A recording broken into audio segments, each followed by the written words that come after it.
তো পাঞ্জাবের কাছে গোহারা হারের পর আবারও কিন্তু ফর্মে ফিরল আরসিবি এবং সঙ্গে ফর্ম ফিরেছে কোহলিরও। তো পাঞ্জাবের কাছে মাত্র 95 রানে আটকে যাওয়ার পর আজকের ম্যাচে সেই পাঞ্জাবকেই 20 ওভারে মাত্র 157 রানে আটকে দিয়ে 18.5 ওভারই সেই রান চেস করে দেয় কিন্তু আরসিবি।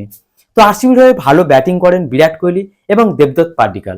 তো দেবদত্ত পাডিক্কালকে আগের ম্যাচে বাদ দিয়ে যে ভুলটা আরসিবি করেছিল, এই ম্যাচে কিন্তু সেটা খুব তাড়াতাড়ি শুধরে নিয়েছে এবং বুঝতে পেরেছে যে দেবদত্ত পাডিক্কালকে বাদ দেওয়া কতটা ভুল ছিল। তো দেবদত্ত পাডিক্কাল তার আগের ম্যাচে করেছিল 40 রান, কিন্তু তার পরের ম্যাচে তাকে কেন বাদ দিয়েছিল সেটা একমাত্র আরসিবি ম্যানেজমেন্টই বলতে পারবে। তো যাই হোক, সব দিক থেকেই কিন্তু আরসিবির জন্য আজকের দিনটা খুবই সুখকরই ছিল, কারণ প্রত্যেকেই ভালো খেলেছে। সেটা বোলিং বলো, ব্যাটিং বলো, ফিল্ডিং বলো, প্রত্যেকেই দুর্দান্ত খেলেছে এবং আরসিবিকে 5 নম্বর স্থান থেকে 3 নম্বর স্থানে উঠে আসতে সাহায্য করেছে।